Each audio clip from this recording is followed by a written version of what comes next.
Allez, on est bon. Salut à toi. Alors, aujourd'hui, nouvelle vidéo. Je me suis dit dans un cadre un peu sympa. Alors, si j'ai de la barbe, ne t'inquiète pas, ce n'est rien. C'est juste parce que j'ai oublié de me raser ce matin. Et puis, voilà, j'ai voulu sortir un petit peu, me mettre dans un cadre un peu sympa, tu vois. Là, on est... tu vois, là, la petite rivière, là. Attends, regarde. Là, je sais pas si on la voit, mais ça coule, hein. On l'entend, hein. Alors aujourd'hui, je voulais te parler un peu réussite. Alors, c'est vrai que bon, on a tendance à entendre un peu tout et n'importe quoi sur Internet, hein. Voilà, la réussite c'est ci, la réussite c'est ça, la réussite c'est machin. Moi, je vais te donner une définition assez simple, finalement, de la réussite. Euh, je pense que certains la connaîtront peut-être déjà, mais je pense que la majorité des gens la connaîtront pas parce qu'en général, c'est pas ce qu'on a l'habitude d'entendre. En général, on entend plus des conseils assez basiques. On n'entend pas réellement ce que je vais dire. Et c'est ça finalement qui est intéressant. C'est que moi je me base sur des choses. Je me base notamment sur les théories de Nassim Taleb. Nassim Taleb qui est un grand financier. Putain, ça me fait mal au bras cette caméra, c'est abusé. J'aurais dû. Franchement, je sais pas comment je vais tenir 10 minutes comme ça. Mais bon.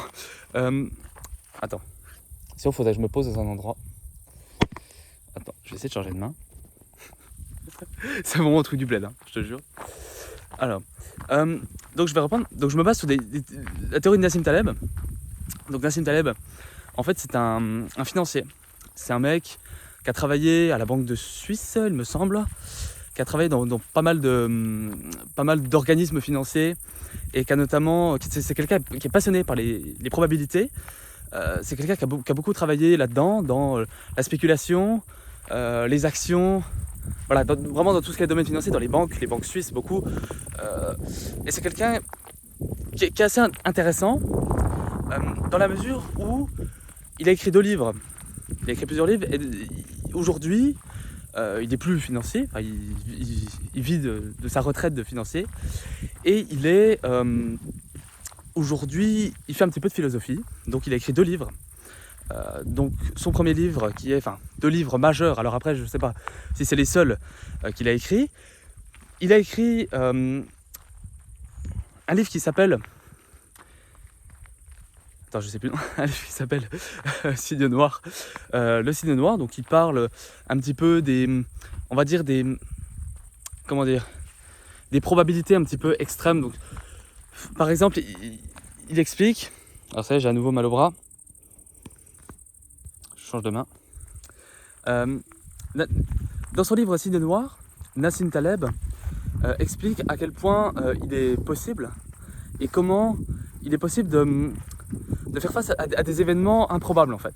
Par exemple, donc il donne l'exemple du 11 septembre 2001 où finalement il peut se passer des choses dans une vie où en général complètement improbables. Des choses qui... regarde dans ta vie, rien que dans ta vie, si tu fais un peu le cheminement, il va toujours se passer des trucs complètement improbables et tu sais pas que ça arrive, tu vois.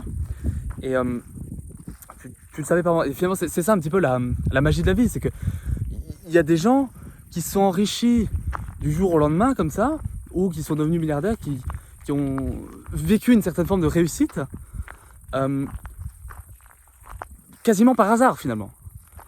Et c'est là où l'étude de Nassim Taleb est intéressante, c'est que il va étudier le facteur de probabilité dans la réussite. Et c'est ça qui est assez intéressant. Et donc le deuxième livre qu'il a écrit, donc on a passé sur le Signe Noir, le deuxième livre, c'est tout simplement un livre qui s'appelle Antifragilité. Et c'est là-dessus que je vais me baser pour vous expliquer, pour vous donner la vraie définition de réussite. Donc ce livre, et je vais vraiment me poser quelque part parce que là, mes bras sont en souffrance. Attends, je vais essayer de prendre la caméra à 2 mains comme ça. Non, ça marche pas. Non mais vraiment c'est horrible. Attends. J'en peux plus. J'en peux plus. Mais alors, je vais finir quand même. Alors en fait, il se base sur le concept d'antifragilité. Le concept d'antifragilité, c'est quoi? Ouais, attends, il faut pas que je passe devant la caméra, mais bon, bref. C'est un peu la merde, hein. Oula. Ouais, c'est bon.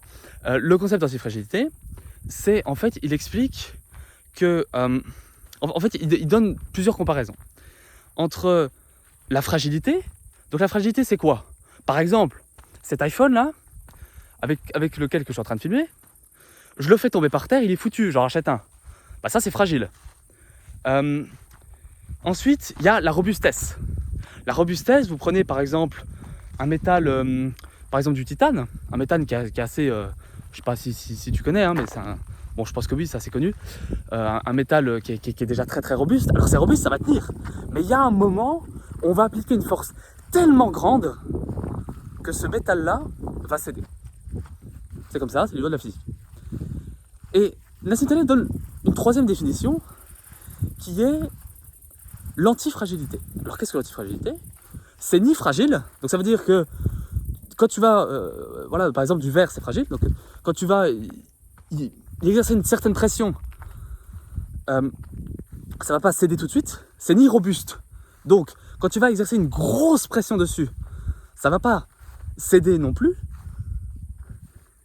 mais c'est ni, donc c'est antifragile. Donc en fait c'est plus tu vas le bourrer dedans, c'est plus tu vas essayer de le péter, plus ça va devenir robuste.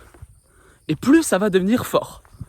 Et je pense que c'est une des capacités, et lui aussi l'estime, de l'être humain et de la cellule vivante et de la cellule humaine. C'est qu'en fait, plus on est soumis finalement à des conditions de prise de risque, des conditions d'inconfort, plus nous nous renforçons. Plus nos cellules se renforcent, c'est ce qu'on appelle aussi l'homéostasie, hein, pour ceux qui connaissent. Et c'est ça l'importance. Et finalement, la réussite, elle est là-dedans. Voilà, moi, c'est vraiment ce que je veux expliquer. C'est que, alors, je vais reprendre mon deuxième téléphone pour... Ah merde, attends. Parce qu'en plus, c'est mon autre doigt. Pour faire le truc de... Voilà.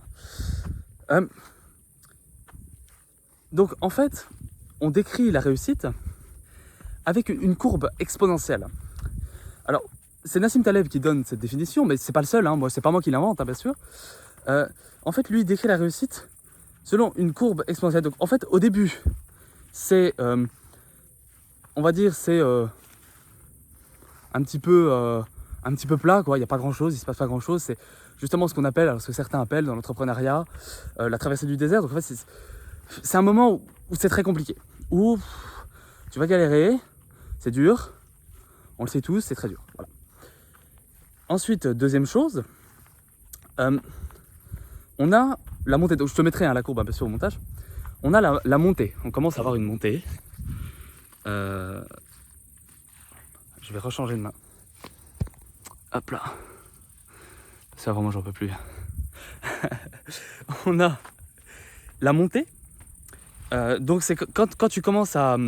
C'est en fait que tu as assez galéré et que tu commences à réussir. Ça commence à y aller, tu vois.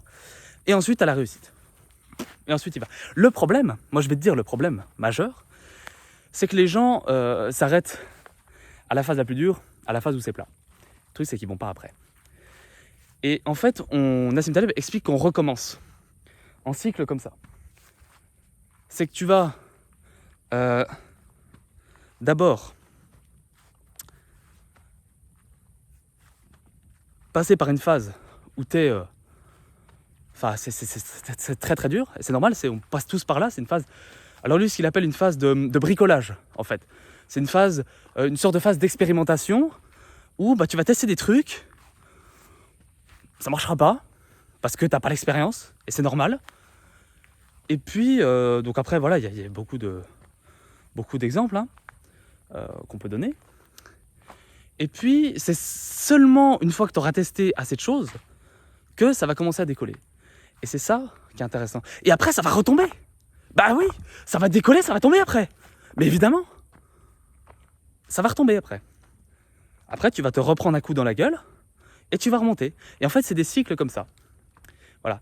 Et Nassim l'explique très bien hein, dans son livre. Donc, je ne vais pas t'inviter à le lire parce que c'est un livre qui est très long, très chiant. Non, je dis très chiant, mais c'est assez agréable à lire. Hein. Mais bon, c'est globalement assez long. Hein.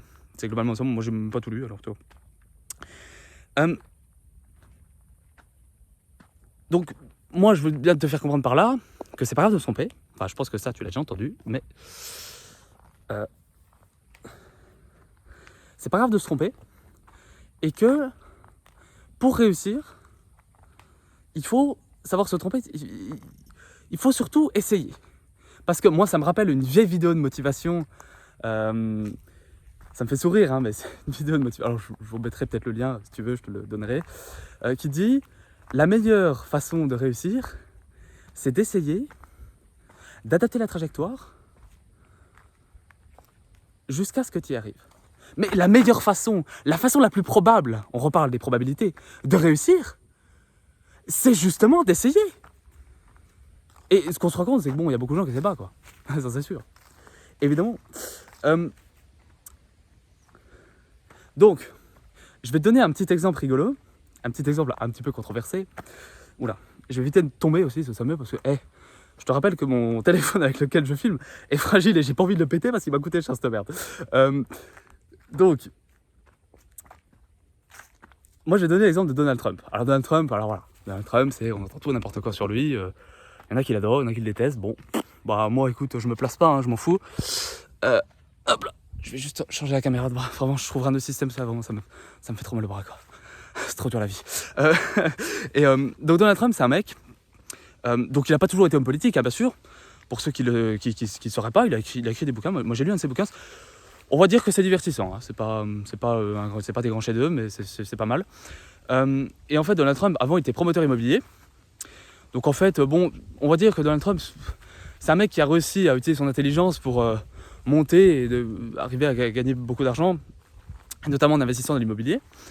Et c'est un mec, au début, bon, bah, il se passait pas grand-chose, hein, c'est comme tout le monde, hein. Il a appris, jusqu'à monter à un certain sommet. Il a pu, alors avec l'aide de son père, il a acheté son premier immeuble. Il a réussi quand même à pas mal s'élever, jusqu'au moment où il a fait une erreur de manœuvre, une fausse manœuvre, et il a tout perdu.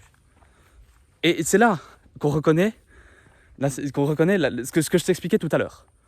C'est que il a fait un bond tac, dans sa courbe exponentielle, tu vois, comme ça, tac. Et après, il a tout perdu. Et après, il est remonté, mais il est remonté encore plus fort parce qu'il s'est renforcé. Il est devenu antifragile. Tu vois ? Il est monté encore plus gros, et puis aujourd'hui, tu vois bien la fortune qu'il a, quoi. Ça va, quoi, le mec s'emmerde pas trop. Je vais donner un autre exemple, assez atypique aussi, hein. Le fondateur de la merde que je suis en train de tenir entre les mains. Tu vois ce que je veux dire ? Le fondateur d'Apple, Steve Jobs, qui est décédé en 2010 d'ailleurs du cancer. Steve Jobs, bon, bah, il a créé Apple, on le sait tous. Enfin, peut-être pas, j'en sais rien. Il a créé Apple dans un garage. Alors bon, ça tourne partout. Par contre, on te raconte pas ce qui s'est passé après. On te raconte souvent que oui, Steve Jobs a créé Apple dans un garage, il a réussi, il a fait une société. Aujourd'hui, Apple doit être la société numéro 1 au monde. Et j'ai une fois le dernier sur moi, putain, sérieux, c'est la merde. Mais j'ai aussi un moucheron de thé. Et Steve Jobs, ce qu'il a fait, en fait, alors vous allez rire, c'est rigolo. Steve Jobs, ce qu'il a fait, ce qui est assez marrant, c'est que bon, il a monté Apple à 4000 employés. Voilà, il y avait déjà les iPhones, les iPhones non pas encore, il y avait déjà les Mac, les premiers Mac, première puce Apple, machin, tout le bordel. C'était la révolution, un truc de malade, machin. Et ensuite, qu'est-ce qu'il a fait, Steve Jobs ? Et ben, en fait, il s'est fait virer de sa propre boîte. Et ça a été un sacré échec. Et lui, le décrit comme ça, en fait, tu vois. Et il dit, finalement, alors je vais te lire un petit peu la citation, parce que moi, je la connais pas par cœur, hein. Je ne l'ai pas vu à ce moment-là, mais il s'est avéré que se faire virer d'Apple était la meilleure chose qui puisse m'arriver. Et en fait, finalement, le fait de s'être fait virer, d'avoir eu un échec, lui a permis finalement de se recentrer, de réfléchir et de devenir antifragile, encore une fois. Je prouve ce que j'ai expliqué, ce que j'ai expliqué au début de la vidéo. Ça lui a permis de se renforcer encore plus. Bam, pour finalement un petit peu, dans ce que je veux dire, voilà quoi. Donc voilà un petit peu l'histoire de Steve Jobs. Encore un autre exemple. Moi j'aime bien ces exemples-là. Hein. Troisième exemple, c'est l'exemple d'Albert Einstein. Alors Einstein, on le connaît tous. Einstein, on l'a appris à l'école. Hein. C'est Einstein qui d'ailleurs n'est pas vraiment la totalité de ce qui prétend. Alors, c'est quelqu'un d'extrêmement intelligent, d'accord. Mais je ferai une vidéo sur lui plus tard. Parce que tu verras que... d'ailleurs, abonne-toi à la chaîne. Hein, mais tu verras que Einstein, c'est pas réellement... on va dire que c'est pas réellement c'est pas réellement la personne qu'on croit savoir, quoi. Bref. C'est un petit peu hors sujet ce que je raconte, mais bon, bref, c'est pas grave. Alors Einstein, avant de faire tout ce qu'il faisait, de réussir, donc là, Einstein, c'est assez intéressant parce que là, je te montre pas, parce que là, je t'ai montré deux exemples qui étaient vraiment où les deux personnes sont montées à des sommets et après ils sont redescendus, ils ont eu l'échec et du coup ils se sont renforcés. Mais Einstein, c'est un peu différent. Parce qu'en fait, Einstein, c'était vraiment on va dire, la démarche de début, où en fait... alors attends, je sais même pas où je vais. Hein. Je vais me perdre, hein, je te jure. Là, je suis rentré dans le bois. J'ai dit que je rentrais pas.